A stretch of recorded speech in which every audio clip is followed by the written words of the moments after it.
Bapa, kami percaya siang hari ini ketika kami berkumpul, Engkau hadir di tengah kami, Roh Kudus, Engkau siap membukakan kebenaran, menyingkapkan kebenaran firman-Mu yang akan memerdekakan setiap kami, sehingga siang hari ini ketika kami datang menyembah-Mu, mendengarkan firman-Mu, hidup kami boleh semakin diubahkan, kami boleh memiliki karakter Kristus, dan hidup kami boleh semakin Tuhan berdampak menjadi berkat bagi sekeliling kami, Tuhan, khususnya dimulai dari keluarga kami.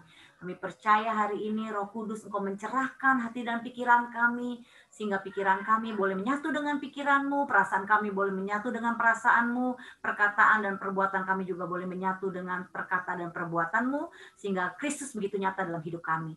Kami mau mulai Tuhan, waktunya untuk kami mendengarkan firman-Mu, urapan-Mu bekerja di tengah kami Roh Kudus, oh jamah hati kami semuanya. Hanya di dalam nama Tuhan Yesus Kristus, mari kita yang percaya sama-sama katakan, amin. Shalom Bapak Ibu, apa kabar semuanya? Luar biasa ya. Puji Tuhan, PD Biasa. Ripka, semuanya semangat ya. Semuanya kita semakin bersyukur tentunya dengan hari-hari ini ya. Pandemi itu pannya pandang Tuhan ya. D-nya dekatkan diri sama Tuhan ya. Mi-nya minta hikmat Tuhan ya. Jadi kalau kita pandang Tuhan, dekatkan diri sama Tuhan, kita minta hikmat Tuhan. Wow, apapun yang terjadi, mau situasi kondisi sesulit apapun, kita boleh semakin grow up ya, makin bertumbuh kepada kesempurnaan Kristus. Ya, puji Tuhan, saya terbeban ingin membawakan topik ini ya tentang finance and me. Dan saya berdoa supaya kebenaran firman Tuhan ini boleh menjadi sungguh-sungguh ya persiapan untuk kita sama-sama memperlengkapi diri kita untuk di masa-masa ini ya, bahwa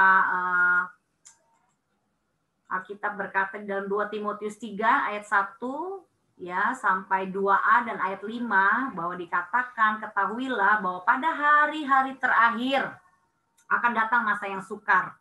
Ya, manusia akan mencintai dirinya sendiri dan menjadi hamba uang. Hari-hari terakhir akan datang masa yang sukar. Ya, salah satunya COVID-19 ini menjadi masa yang dimana membuat kita diuji. Masa yang membuat banyak orang berkata semakin sukar, semakin tidak menentu. Bahkan bukan hanya terjadi di bangsa kita Indonesia, di seluruh bangsa ya, Amerika, Jerman, London, ya seluruh dunia sekarang kembali lockdown ya, nggak tahu nanti dengan Indonesia sendiri, Jakarta, tapi kita percaya bahwa Alkitab sudah mencatat bahwa hari-hari terakhir akan datang masa yang sukar. Tapi kita melihat ya lewat pandemi ini justru Tuhan bekerja dengan caranya yang ajaib, mempersiapkan kita untuk satu tuaian yang besar di akhir zaman ini. Ya, nah tapi catat baik-baik bahwa di masa yang sukar ini itu berdampak kepada apa? Ya, kepada manusia. Manusia itu Anda dan saya.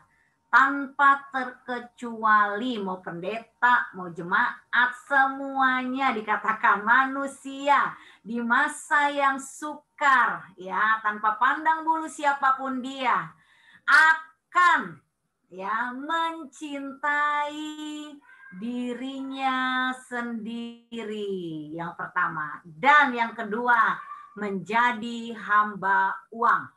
Ya, berarti kalau Alkitab mencatat bahwa manusia akan mencintai dirinya sendiri dan menjadi hamba uang, ini akan kemungkinan bisa terjadi di dalam kehidupan saya maupun Anda, saudara ya, tanpa terkecuali.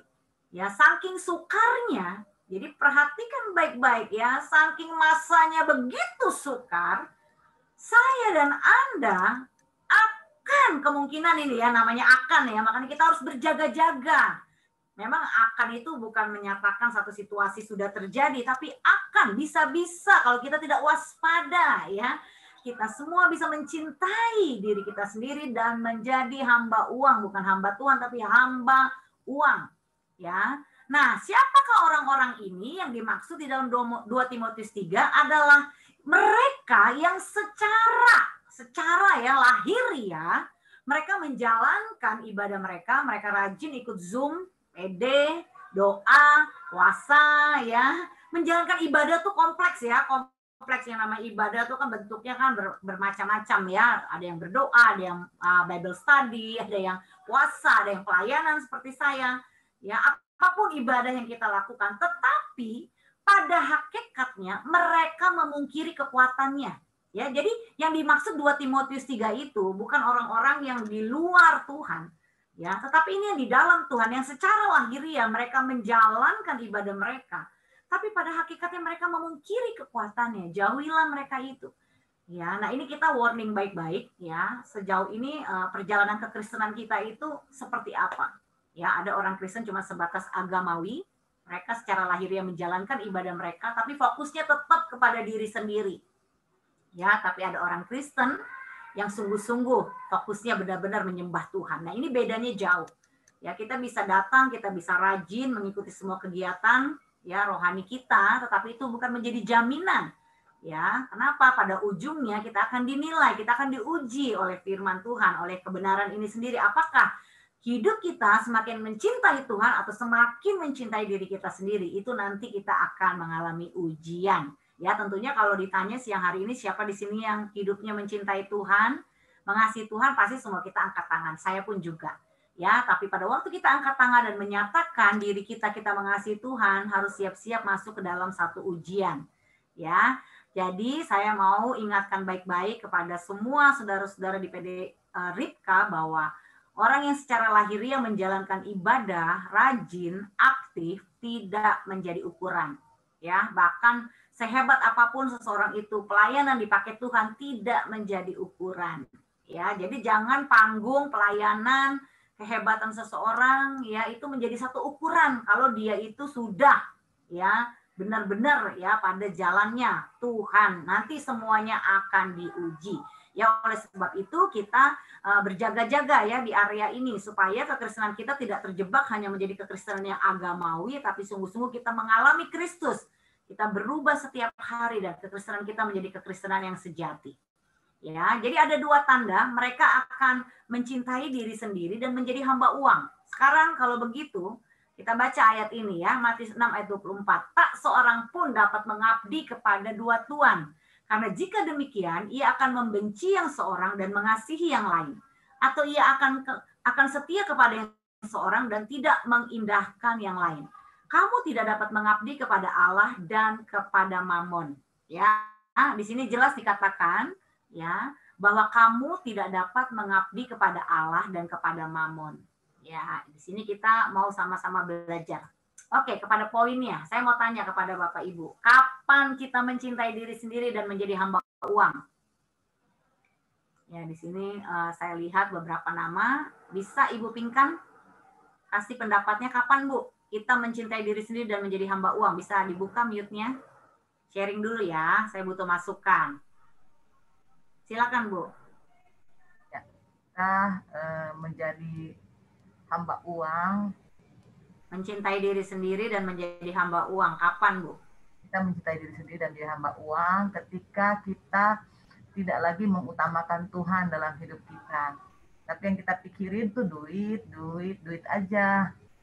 Ya, oke. Kasih reaksinya dong semuanya. Luar biasa ya. Puji Tuhan, Bu Pinkan.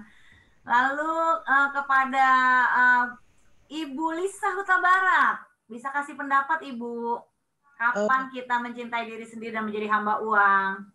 Mungkin pada saat kita dipromosikan ya, waktu kita dapat jabatan kerjaan, kita pasti otomatis kita mencintai diri kita lebih daripada sebelumnya karena kita merasa ada keyakinan diri kita setelah ada promosi tersebut, ya kan ya. Dan menjadi ya dengan promosi berarti otomatis gaji naik, ya kan, tanggung jawab naik, semuanya naik, berarti otomatis kita juga memamonkan sesuatu ya dalam diri kita itu.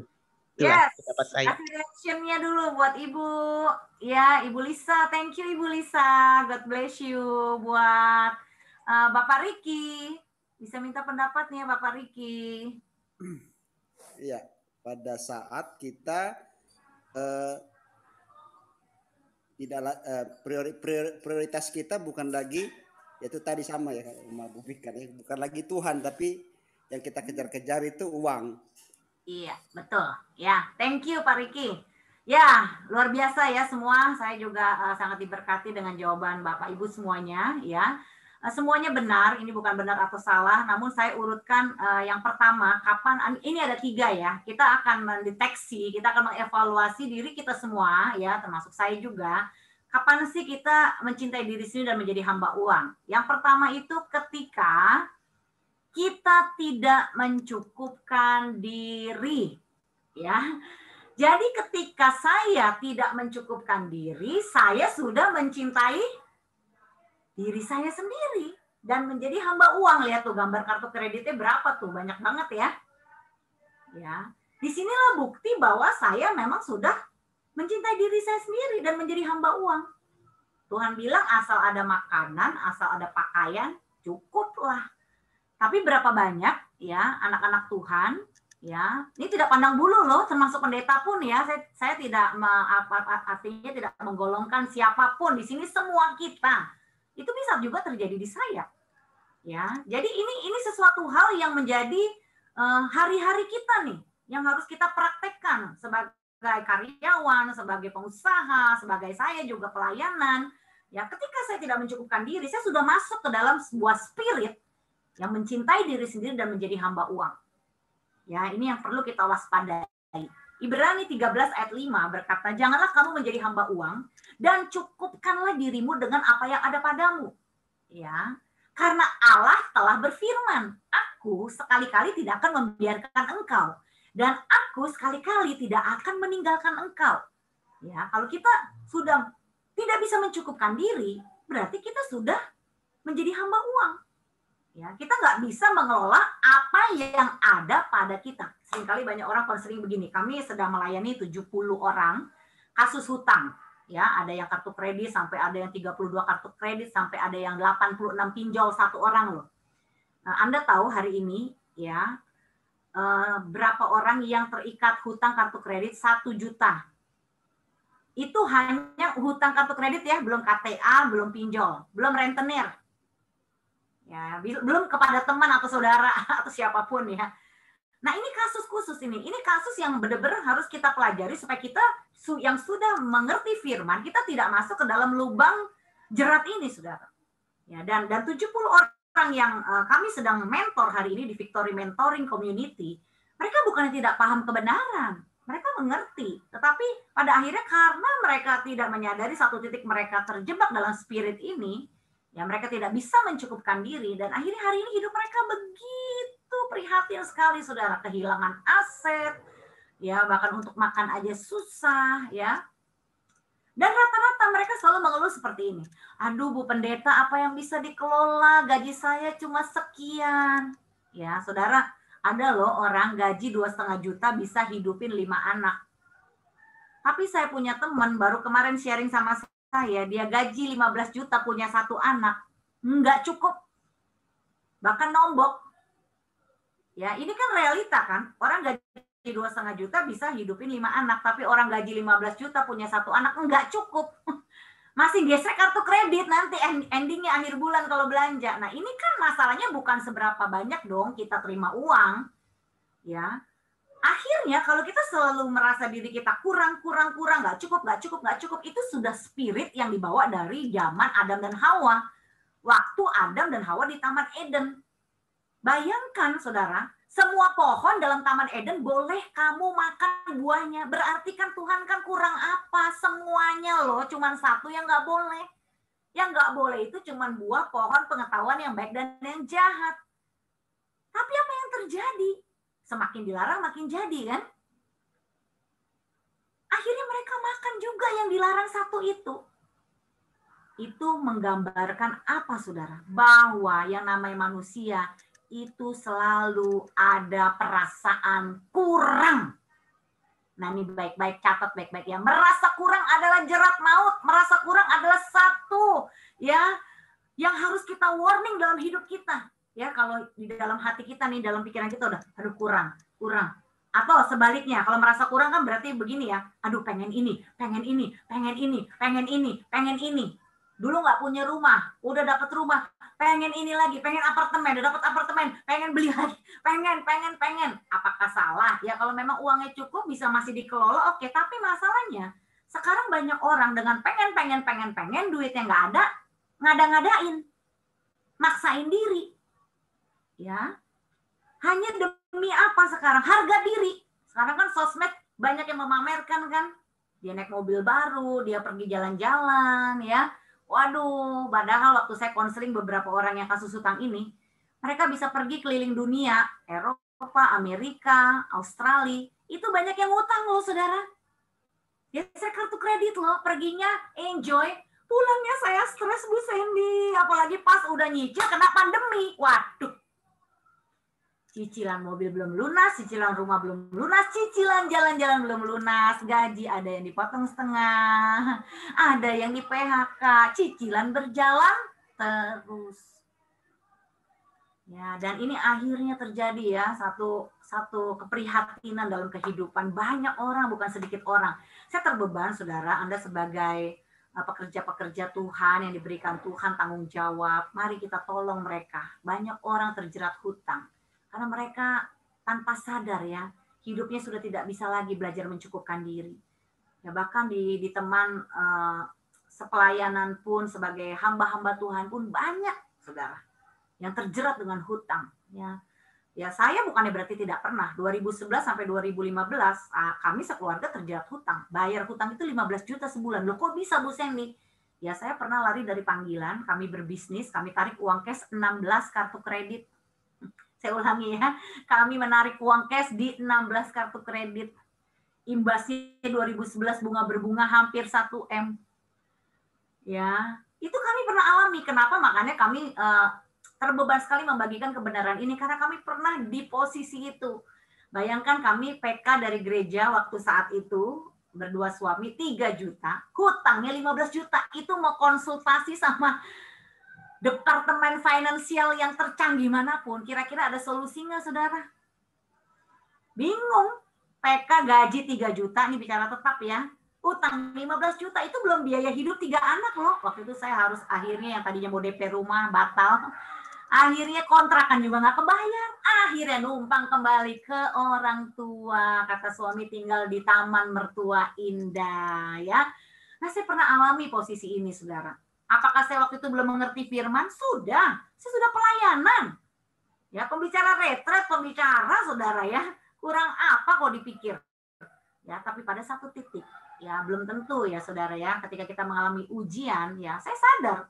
Ya, saya masih ada cinta akan uang, ingin membuktikan diri bahwa saya bisa punya uang. Dan dulu saya sombong, saya merasa terhina, yang menerima persembahan kasih. Karena background saya memang dulu bekerja. Saya dulu sebelum menjadi hamba Tuhan bekerja di perusahaan minyak ya, Konoko, IMC mungkin dulu Konoko Oil Company ya. Saya merasa punya karir yang bagus di sana, tapi akhirnya saya serahkan diri untuk Tuhan.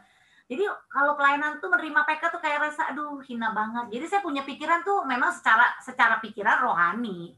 Tapi tetap aja spiritnya, motivasinya rohana ya. Tuhan nggak lihat alasan di mulut, tapi Tuhan melihat yang tersembunyi di batin ini loh saudara ya. Alasannya sih rohani, aduh saya pengen nanti dengan uang yang saya terima, kalau saya bisnisnya sukses, saya hidup dari bisnis saya tidak usah terima uang lagi dari pelayanan ya, tapi hati ingin membuktikan diri, ini loh gue mampu ya. Aduh kesombongan itu banyak lah yang saya tidak sadari. Akhirnya saya terjebak saudara. Ya tapi puji Tuhan nanti saya next time ya akan cerita gimana bebas hutang dari minus sampai surplus saudara. Tapi akarnya di sini karena saya tidak bisa mencukupkan diri, banyak maunya. Ya, jadi ada tuh ya hasrat-hasrat, keinginan yang dijanjikan orang tua di masa lalu yang orang tua batalkan, yang nggak bisa dipenuhi itu kayak menjadi ambisi gitu ya. Waduh, dulu udah dibatalkan sama orang tua, sekarang saya jadi ambisi saya, jadi goal saya ya. Tidak salah kita punya cita-cita, tidak salah kita punya dream. Tapi sekali lagi ya, kalau tujuannya ingin membuktikan diri demi harga diri, bukan untuk cari perkenanan Tuhan, tapi untuk cari penilaian dan perkenanan manusia, semuanya sia-sia. Ya. Nah, kita lihat saudara, Filipi 4 ayat 12 sampai 13. Aku tahu, ini Paulus ya, apa itu kekurangan dan aku tahu apa itu kelimpahan. Dalam segala hal dan dalam segala perkara tidak ada sesuatu yang merupakan rahasia bagiku. Baik dalam hal kenyang maupun dalam hal kelaparan, baik dalam hal kelimpahan maupun dalam hal kekurangan. Segala perkara, ini catat baik-baik Bapak Ibu, segala perkara dapat kutanggung di dalam Dia yang memberi kekuatan kepadaku. Ya, suka nggak ngalamin begini? Tuhan, ini kebutuhan kami sepanjang sebulan. kami mesti bayar ini, listnya udah ada. Kita bahkan mungkin ada yang tumpang tangan berdoa. Kita bahkan katakan ayat ini, segala perkara Tuhan dapat aku tanggung di dalam Engkau yang memberi kekuatan kepadaku. Aku percaya, yes, haleluya, amin. Begitu amin, pikiran jalan. Apa yang gue bisa gadein ya? Besok ke pegadaian mana ya? Atau besok pikir pinjam siapa ya? Atau mikir kita sharing masalah kita sama siapa ya? Seringkali itu yang terjadi, saudara, ketika kita mengalami satu kondisi di mana kita sedang bergumul, mungkin dalam secara keuangan kita, ya. Kita bilang kita percaya sama Tuhan. Ya, kita mau melihat kuasa Tuhan menuntun kita keluar dari masalah keuangan kita, tapi begitu amin, pikiran jalan, saudara. Ya, dan jalannya ya seringkali gitu ya, pegadaian, pinjam siapa, hubungi siapa, ya, siapa yang Tuhan gerakan nih ya, dan akhirnya saya juga mengalami kasus itu, menutup hutang dengan cara berhutang. Aduh, bukannya ada solusi ya, itu mah makin kecekek, saudara. Ya, udah itu kalau kita nggak jaga ya, gara-gara uang nih, hubungan bisa jadi rusak. Coba lihat hubungan orang tua anak, kakak adik, persahabatan, teman sepelayanan, pendeta dengan jemaat, itu bisa rusak gara-gara apa? Gara-gara duit. Ya. Nah, jadi antara statement kita ya dan pola pikir kita itu seringkali berbanding jauh. Makanya untuk perubahan pola pikir itu ya, Caroline Leaf bilang, itu Profesor Dokter Ali Oktak ya, anak Tuhan, itu butuh 21 hari kali 3. Kalau per hari 10 menit kita bangun pola pikir yang baru. Saya mau belajar cukupkan diri, ya. Cukupkan diri. Itu kalau di setting ya, dalam waktu kita belajar kita katakan saya mau belajar cukupkan diri. Berarti reaksinya apa? Responnya apa? Saya harus punya anggaran. Saya harus atur budget. Betul nggak? Saya harus poskan. Ya kan? Kelolanya bagaimana? Ya enggak. Prakteknya, kalau kita cuma ngomong cukupkan diri, lalu ya kisera-sera, nggak tahu, ada ya ada, enggak yang nggak bisa, saudara. Kadang gitu ya, kita itu mentalnya jadi gini, ntar pasti ada mujizat, ntar juga pasti Tuhan tolong. Enggak salah, tapi mental seperti itu membuat kita tidak smart. Ya, ada bagian di mana kita harus melakukannya. Itu bagian kita, mengelola, mengatur, buat budgeting. Kayak contoh, kami suami istri, begitu uang masuk, kami punya komitmen, uang masuk itu nggak boleh langsung dipakai, uang masuk langsung masuk rekening. Ya, yang dipakai itu adalah yang sudah memang dibudgetkan. Kadang kenapa? Begitu uang masuk, ada aja yang nggak kita budgetkan itu muncul. Oh, jadi harus beli ini, jadi buat beli ini. Padahal di awal bulan nggak terbudget itu. Dan akhirnya kita yang udah dibudget nggak dibayar, yang nggak dibudget dibeli. Nah, itu kasus, saudara. Sama kayak orang berbisnis, uang pribadi sama uang bisnis digabung, habislah bisnisnya. Terus nanti kalau udah buntung ya, udah rugi, Tuhan, kenapa kok nggak bela aku? Kata Tuhan, itu bagianmu. Yang kita bisa kontrol itu lakukan. Kecuali kita unkontrol ya, kalau kita udah kayak kasus misalkan udah memang kita buat salah, kita harus bayar harganya atas kesalahan kita. Kita minta Tuhan kasih karunia untuk memampukan dan memberikan kita solusi. Oke, tapi kalau kita misalkan dalam tahap normal kita nggak memplanningkan, kita tidak punya ya pola pikir yang benar, kita bisa akhirnya endingnya bisa salah, saudara.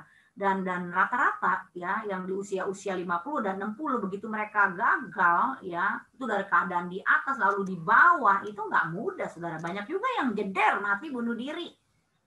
Ya, akhirnya lari ke narkoba, ya ke judi karena mau sekejap kaya atau jualan narkoba dan segala macam. Nah, ini faktornya jadi kemana-mana, saudara ya. Jadi mari ya kita mau rubah mindset kita bahwa mencukupkan diri itu adalah ibadah, saudara ya. Kita benar-benar belajar. Jangan kita secara rohani kita pelayanan tapi kita nggak belajar mencukupkan diri, itu juga tidak rohani, saudara. Orang tuh bisa kelihatan karakter dia itu dari cara dia pegang uang. Kita boleh sehebat apapun dalam karir, dalam pelayanan kita, tapi kalau dalam hal uang kita tidak dapat mengelola, alias kita tidak dapat dipercaya, ya kita nggak kemana-mana juga, saudara. Ya, makanya Tuhan bilang setia dengan perkara kecil, ya, setia dan benar dengan perkara kecil, setia dan benar dengan harta orang lain, ya. Ya kayak saya udah 16 bank, banyak orang lari. Ya, nggak mau bayar. Ya, orang benar harus bayar hutang, saudara. Selama Anda tidak bertanggung jawab dengan harta orang lain, barang yang kau pinjam, duit yang kau pinjam, kau tidak bertanggung jawab, kau lari, sampai kapanpun Tuhan tidak akan pernah percayakan harta kita yang sesungguhnya. Tuhan mau kita belajar bertanggung jawab, ya. Jadi saya hadapi 16 bank, kita kelola semuanya kesanggupan kita, ya akhirnya termaintain lah, tersimpulkan saya harus bayar 15 juta selama 4,5 tahun. Bisa nggak bayar? Nggak bisa. Ya, tapi begitu kita datang merendahkan hati, bertobat, ya datang kepada Tuhan, itu ide-ide cara Tuhan itu punya 1001 macam cara yang di luar pikiran kita, saudara. Ya, ketika kita mempercayakan hidup kita sama Tuhan, saudara, jalan itu terbuka. Tapi yang Tuhan mau adalah respon hati kita mau bertanggung jawab dan kita mau berubah, saudara ya, menjadi lebih baik. Kapan yang kedua kita mencintai diri sendiri dan menjadi hamba uang? Ya, yang kedua, saat tidak punya uang. Nah ini, bagaimana respon kita? Ini di sini kelihatan, saudara. Langsung cemungut, suami istri langsung berantem. Selalu gara-gara uang ribut. Ya, apa cuma saya ya, di sini nggak ada ya, puji Tuhan ya. Kalau saya dulu ya, saudara, kalau udah terima uang ya, bisa ribut tuh kayak ada setannya loh, saudara ya. Apa yang mau diatur? Hidup udah kayak kereta api ya, susah, duit ya. Nah, kalau ada duit, ya berantem, saudara. Nah, ini menggambarkan kita masih mencintai diri sendiri. Jangan karena uang hubungan rusak. Apalagi suami istri udah susah berantem, mana ada berkatnya. Mazmur 133 berkata, ya kalau kita duduk rukun bersama, kesanalah Tuhan perintahkan berkatnya. Ya, dari kepala ke janggut dan jubahnya turun. Kalau kita berantem mulu, ribut mulu, ya itu penghambat berkat, saudara. Kita menggerutu, mengeluh, marah, malah kecewa sama Tuhan. Tuhan gimana sih nggak tolong saya? Orang si A, si B, si C, Tuhan tolong saya enggak. Ya akhirnya kita yang rugi sendiri, Bapak Ibu. Karena respon kita ya tidak meresponi dengan benar. Ya ini menunjukkan saat kita tidak punya uang, apakah kita mencintai diri sendiri dan menjadi hamba uang. 2 Korintus 8 ayat 1-5, saudara-saudara, kami hendak memberitahukan kepada kamu tentang kasih karunia yang dianugerah kepada jemaat-jemaat di Makedonia. Ya, selagi dicobai dengan berat dalam pelbagai penderitaan. Ya, jadi kita belajar ya dari jemaat Makedonia. Mereka dicobai dalam pelbagai penderitaan. Jadi penderitaannya nggak satu, berbagai penderitaan. Sukacita mereka meluap. Ya, jadi walaupun susah, sukacita, saudara ya kan. Dan meskipun mereka dikatakan apa? Sangat miskin, bukan miskin loh, sangat miskin, ya. Namun aku bersaksi bahwa mereka telah memberikan menurut kemampuan mereka. Ya, bahkan melampaui kemampuan mereka. Dengan kerelaan sendiri mereka meminta dan mendesak kepada kami supaya mereka juga beroleh kasih karunia untuk mengambil bagian dalam pelayanan. Ya, saudara ya. Kepada orang-orang kudus. Ya, saudara lihat jemaat Makedonia susah, berbagai penderitaan, sangat miskin, tapi mereka responnya bagaimana? Sukacita. Wow, ini nggak gampang, saudara. Bersyukur, bersukacita di saat senang gampang. Tapi bersyukur, bersukacita di saat susah. Aduh, itu butuh kasih karunia. Ya, baru dapat bonus. Memuji Tuhan, lompat-lompat, semangat, senyum, gampang. Ya, begitu bonus nggak keluar, itu menjadi hak kita. Dipending. Atau sama sekali nggak jadi keluar, bagaimana? Ya. Bisa terjadi siapapun, saudara ya. Apa yang kita ekspektasikan tidak terwujud, bagaimana respon kita? Ya, atau bahkan seperti teman saya di pandemi begini, ketipu 1M. Lebih cilakanya lagi, dia kasih 2 sertifikat aset rumahnya, 1 tanah 1 rumah, saudara, kepada sahabatnya. Dia ngomong kepada saya begini, aduh Bu Pendeta, itu sahabat saya dari kecil, dia baik. Kami juga sama-sama melayani di gereja, cinta Tuhan. Urusan duit nggak ada ya. Mau sahabat, mau satu gereja, mau cinta Tuhan, saudara ya. Nah, di sini kita diuji, tapi itu sudah terjadi. Mau bagaimana? Waktu dipinjemin sertifikat, digadein kan. Akhirnya kan, kerentenir, sekarang gimana? Ya, jadi di sinilah kita belajar. Kalau memang situasi dan kondisi itu akhirnya kita mesti alami yang terburuk, kita nggak punya apa-apa lagi. Apakah kita kehilangan sukacita? Apakah harta, aset kita, uang deposito kita, atau tabungan kita itu segala-galanya buat kita? Ya, saya berdoa Anda semua bisa bijaksana dalam membangun hubungan dengan orang. Yang namanya bisnis, ya itu harus ada hitam di atas putih. Jangan sembarangan, jangan Amsal bilang jangan kau menjadi penanggung sesamamu. Ya, kalau ada mau sahabat kayak siapa kayak pinjam kartu kredit, mau beli kulkas, mau beli AC, jangan. Kecuali Anda siap menanggung resiko. Ini banyak kasus seperti ini. Ya, bahkan itu sekantor ya, aduh dipinjam kartu kreditnya untuk beli AC, beli kulkas, janji bayar 6 bulan nyicil 0%. 1, 2 bulan, 3 bulan lancar, bulan keempat mandek, saudara. Itu stresnya bisa depresi seumur hidup loh. Kasus-kasus seperti itu, saudara. Ya, jadi kita jaga. Kalau saya begini, saudara, kalau ada yang pinjam, saya tidak mau ada hubungan pinjam meminjam. Saya paling menjaga, karena itu sensitif, saudara ya. Saya kalau ada orang pinjam dong 1 juta. Aduh, saya bukannya gimana ya pinjam 1 juta. Ya kalau saya memang berlebih, saya udah harus siap. Kalau saya pinjamkan 1 juta, berarti saya sudah siap. Ini seperti saya memberi. Ya, jadi kalau pola pikir meminjamkan uang itu seperti itu. Saya siap nggak? Seandainya dia tidak bayar, apakah saya nanti akan pahit sama dia, kecewa sama dia? Kalau saya nggak siap, lebih baik jangan. Ya, jadi kalau saya pun ada uangnya, saya mikir, saya ukur hati saya gimana, gitu ya. Tapi kalau dia pinjam 5 juta, waduh saya nggak ada, saya ada tapi untuk bayar beberapa hal. Saya bilang sama dia, saya tidak ada. Ya, nih saya kasih kamu 1 juta, kamu nggak usah balikin, saya bantu kamu. Udah, rilis saudara, saya nggak ada beban. Dan dia juga tidak ada beban. Ya. Dan kalau memang saya bisa menolong, saya mau menabur kasih, ya saya menabur. Bukan karena hitung-hitungan gitu loh. Tapi kalau udah sifatnya minjem, ada hitung-hitungan, bisnis bareng, itu semua harus jelas. Ya, Anda sebagai anak Tuhan harus tulus ya. Seperti merpati. Tapi juga cerdik seperti ular. Kebanyakan anak Tuhan tulus doang, nggak cerdik. Ya akhirnya kecewa sana, kecewa sini. Ya salah kita juga, saudara ya. Nah, di sini kita belajar ya, saat kita tidak punya uang, kita belajar berespon benar. Ya, tetap apa? Tetap bersukacita. Sukacita tuh tetap bersyukur. Ya, udahlah. Sampai akhirnya teman saya ini yang dibohongin teman dekatnya 1M, dia merelakan merilis. Ya, setahun kemudian dia makan ke sebuah restoran. Ada di meja restoran itu kunci mobil, saudara. Tiba-tiba dia lagi makan. Ya, kunci mobil siapa dia nggak tahu ya, dia taruh aja begitu, dia makan, tiba-tiba permisi Pak, pas dia lihat itu orang yang pinjam duit sama dia yang udah kabur entah kemana, saudara. Ternyata itu kunci mobil temennya yang minjem, coba bisa bayangin. Kalau Anda jadi dia gimana? Wah, gue tahan mobil lu gue tahan, lu belum bayar utang gue. Tapi teman saya itu praktek ya, saudara ya, melepaskan, merilis, mengampuni, dia balikin tuh kuncinya. Tapi tahukah Anda hari ini ya, keberadaan teman saya itu tidak kurang-kurangnya berkat Tuhan mengalir. Tuhan gantikan semua yang hilang, saudara.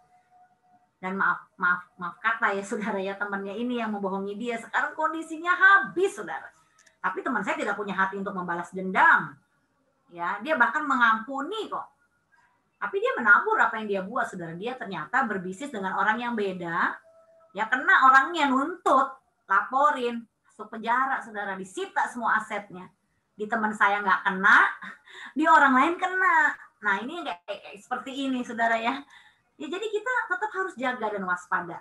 Ya, di dalam kondisi seperti apapun, tetaplah bersyukur, tetaplah bersukacita, tetaplah belajar memberi. Ya, di dalam kekurangan, bahkan bukan di saat kita memiliki sesuatu kita bisa memberi. Kita memberikan dengan kerelaan. Ya, hari ini banyak yang susah. Coba kita bisa membantu, event itu beras, telur sekilo ya.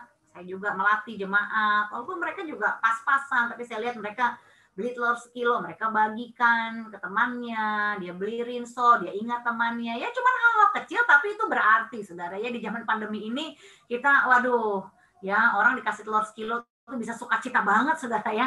Dikasih beras 5 kilo, aduh bisa seneng banget gitu ya. Daripada kita beli kopi Starbucks atau kita beli apa, yang mendingan tuh dialihkan dulu lah untuk menolong orang.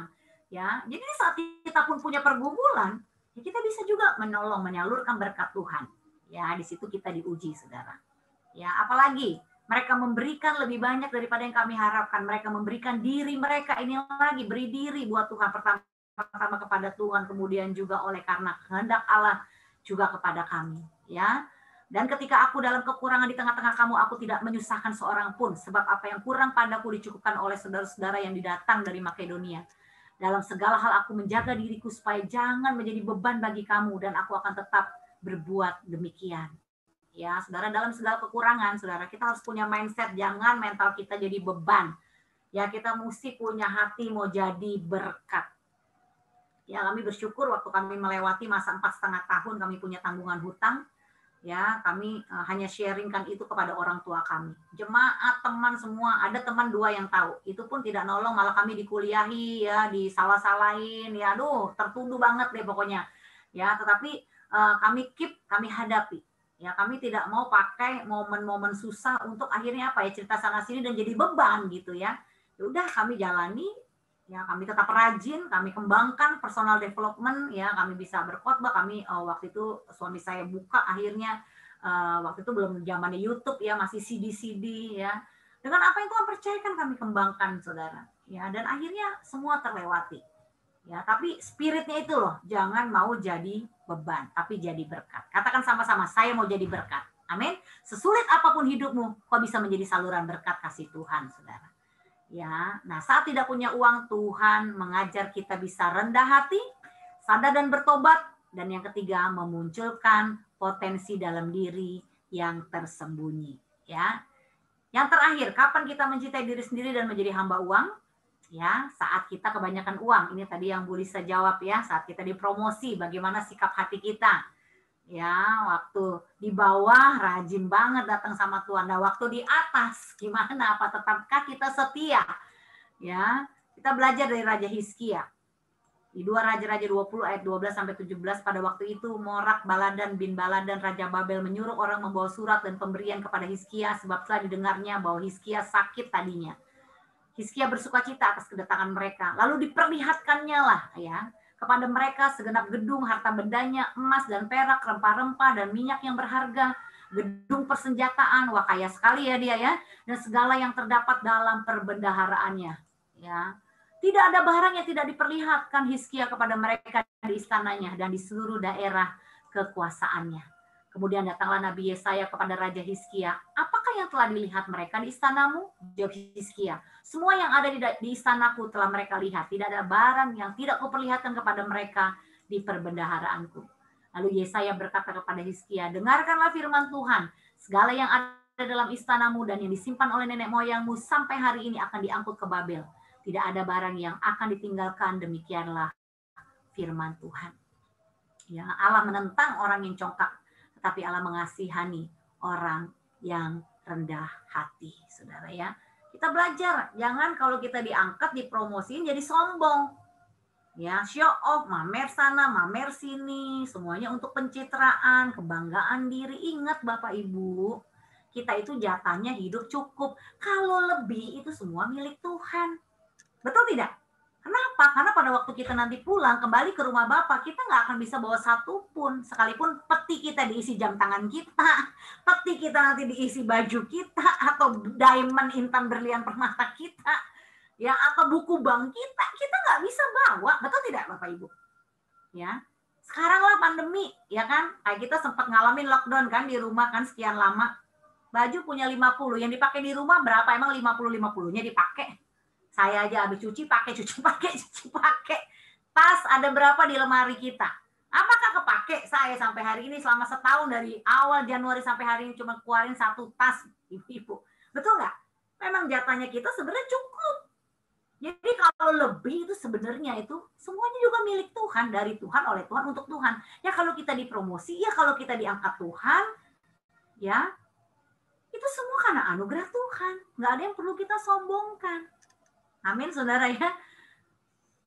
Jadi di sini kita belajar persiapan ya, ini persiapan. Saya tidak tahu posisi Anda sedang di mana. Apakah Anda sedang bergumul masalah keuangan atau masih ada yang punya hutang? Saya berdoa ya, kita semua akan secepat mungkin nanti ya, dengan proses tentunya, jangan dikarbit ya, kita akan lunasi hutang kita.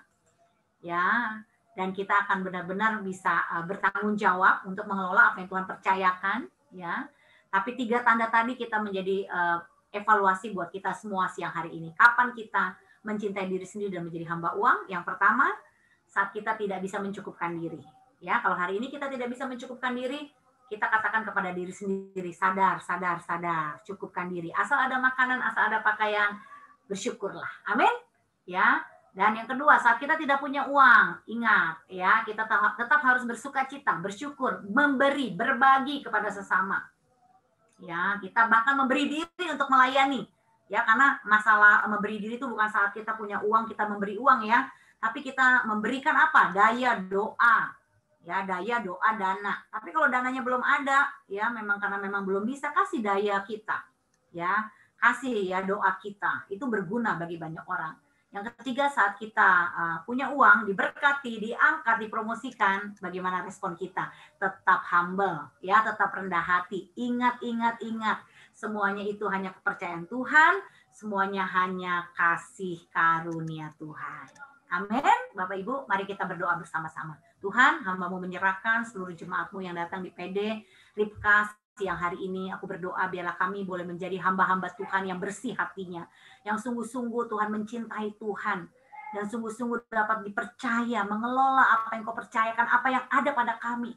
Itu semua cukup Tuhan. Kami mau belajar bersyukur, bersukacita, memberi. Dan apapun yang sedang kami alami hari ini, kami percaya semua ada hikmahnya, semua ada kebaikannya, supaya kami lebih lagi mengenal pribadi-Mu dan belajar hidup semakin serupa dengan-Mu.